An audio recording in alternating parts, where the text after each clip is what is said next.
Chers lecteurs du Brussels Star, nous sommes aujourd'hui à Bierge. À Bierge pour une fête particulière avec Monseigneur Hutsin, évêque auxiliaire qui représente le Brabant wallon. Monseigneur, bonjour. Bonjour. Monseigneur Hutsin, pourriez-vous nous expliquer la signification de votre présence aujourd'hui à l'église paroissiale de Bierge? Alors Bierge fait sa fête patronale et à cette occasion ils ont la tradition de faire un peu une fête, une fête bilan de tout ce qui a été important dans la vie de la communauté et de terminer ça par une Eucharistie et de le faire aussi dans un repas convivial comme celui que nous vivons ici avec des paroissiens de tous les âges d'ailleurs et je m'en réjouis. Et donc cette année-ci, ils m'ont demandé si je voulais bien participer et ils ont mêlé ça à une célébration de bénédiction des enfants qui ont été baptisés ces 2 dernières années. Et on en a profité quand même pour faire la bénédiction de tous les enfants qui étaient dans la communauté. Alors, comment ça s'est passé ce matin, Monseigneur? Moi, j'ai trouvé que d'abord, il y avait une communauté fervente, rassemblée avec un très beau PowerPoint qui montrait un petit peu tout ce qu'ils avaient essayé de vivre et l'esprit dans lequel ils avaient voulu le vivre. Je trouve que le temps de la bénédiction était vraiment un temps émouvant et touchant. Et puis maintenant, je trouve que ce repas qu'on vit ensemble est signe d'une communauté qui a une bonne santé, qui a un sens de la fraternité et qui vit les choses dans la joie.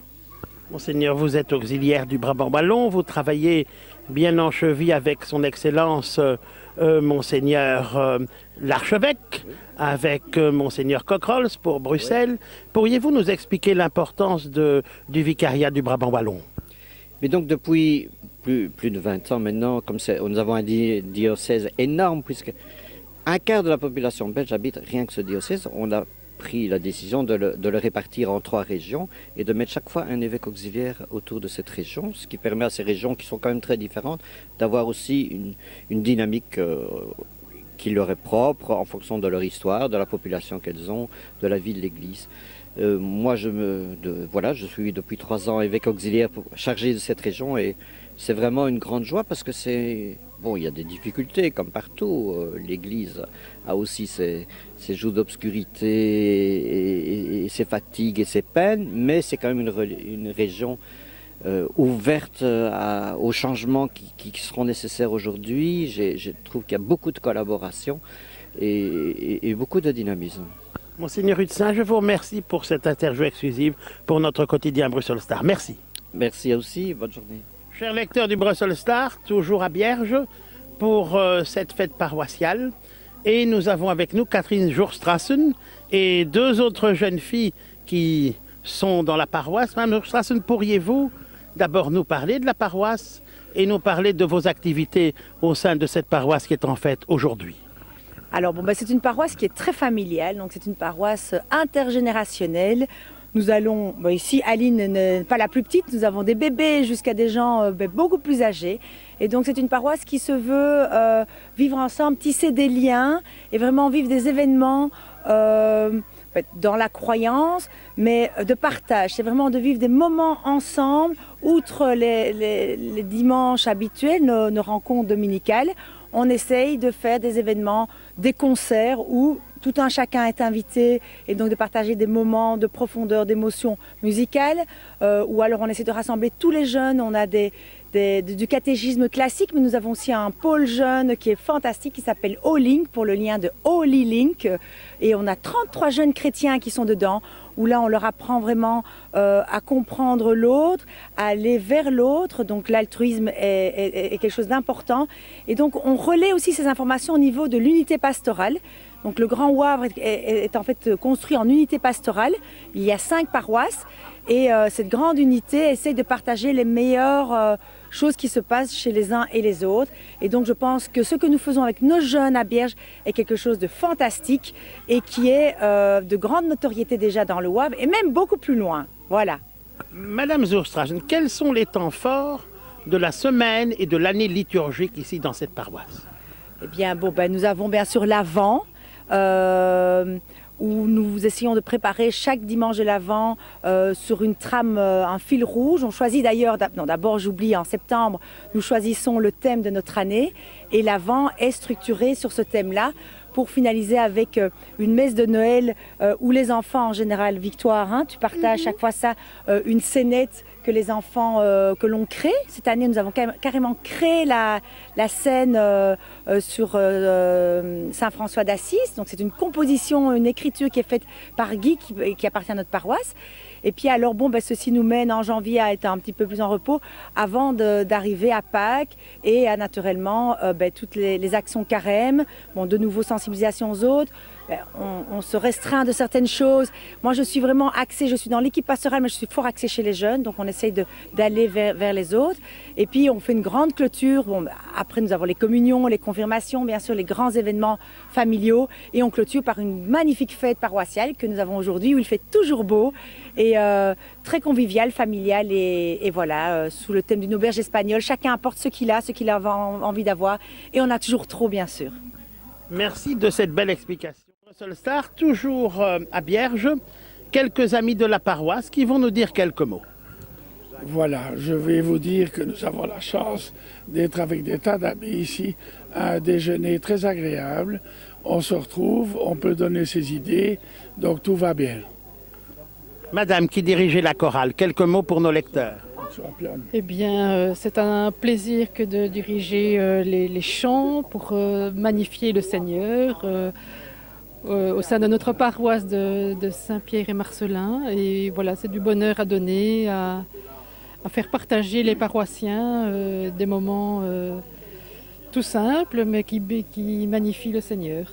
Et vous, madame, quelques mots pour nos lecteurs. Eh bien, moi, je suis la paroissienne tout à fait lambda, mais qui profite de la paroisse, de la chorale de la paroisse, parce que c'est vrai que ça donne une âme et une présence beaucoup plus importante que si on avait des petites messes basses où chacun est dans son coin. Et elle nous fait participer, et je crois que c'est pour ça qu'il y a tant de monde qui vient à Bierge, parce que la paroisse est un moteur pour nous.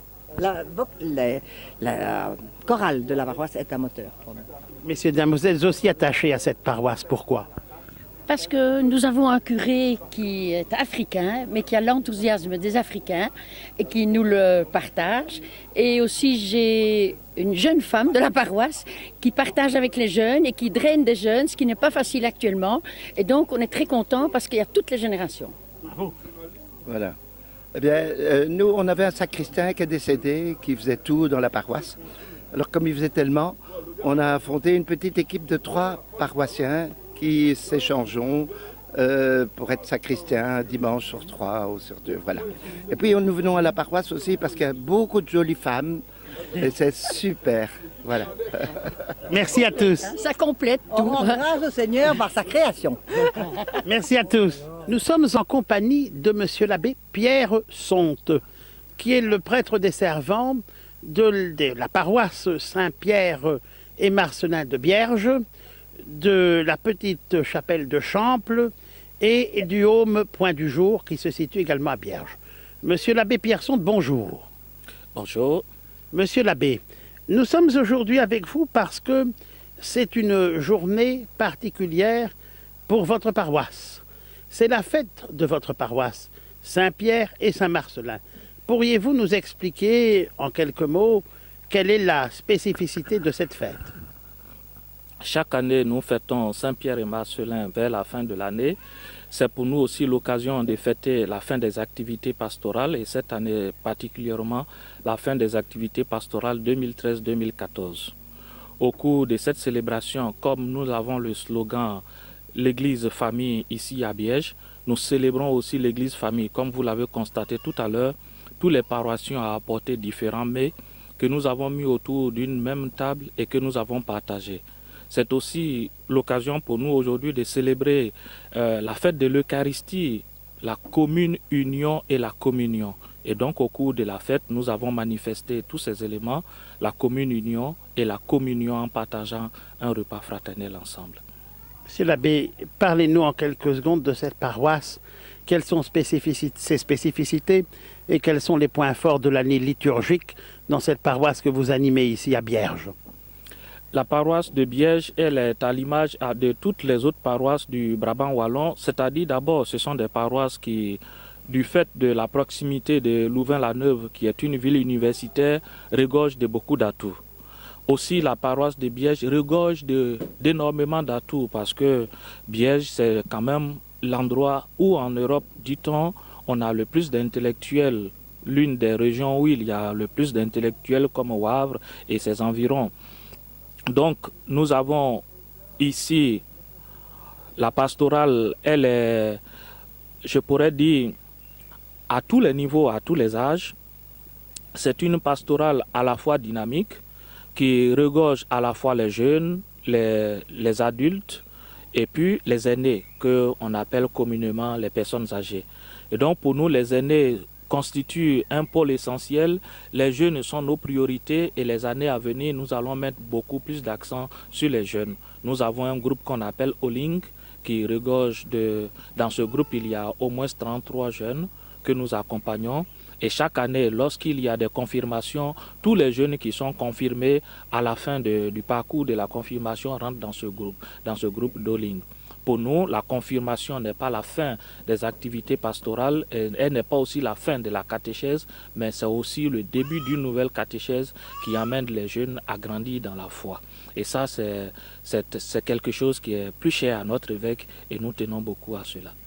Monsieur l'abbé, une autre question qui vous touche personnellement.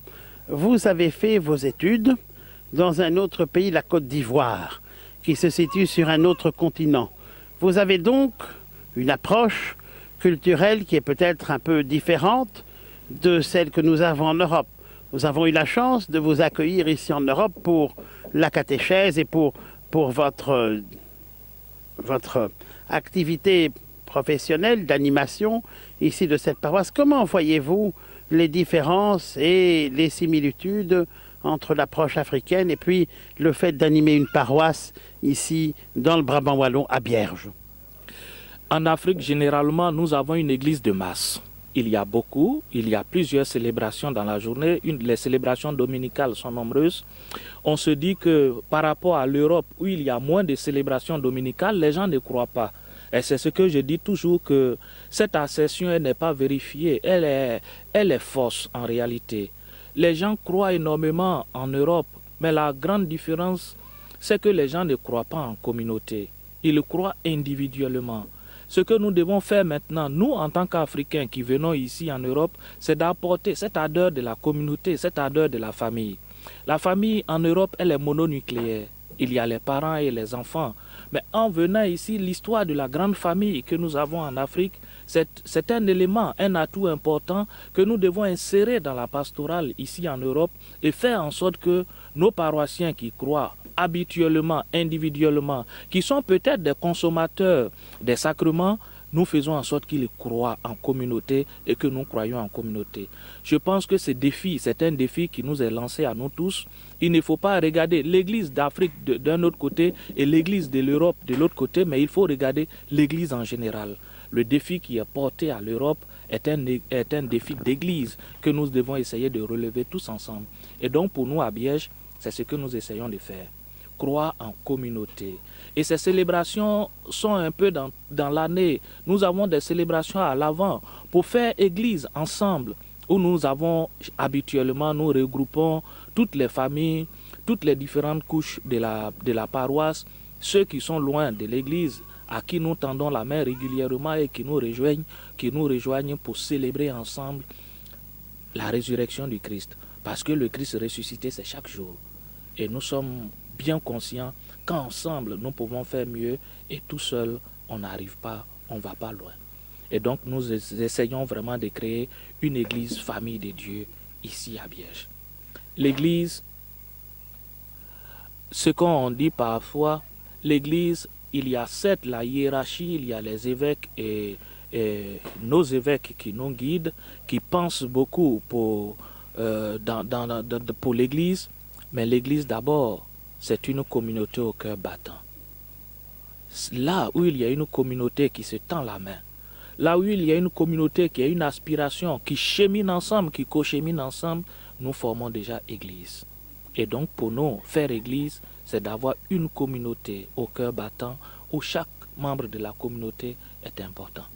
Monsieur l'abbé Pierson, je vous remercie. À très bientôt, puisque notre journal, votre quotidien Bruxelles Star, chers lecteurs, va continuer à suivre assidûment les actualités du vicariat du Brabant Wallon, dont nous avons parlé tout à l'heure avec Monseigneur Hudson, l'évêque auxiliaire, et bien entendu, plus généralement, l'ensemble des actualités du Brabant Wallon. Merci, c'est moi qui vous remercie.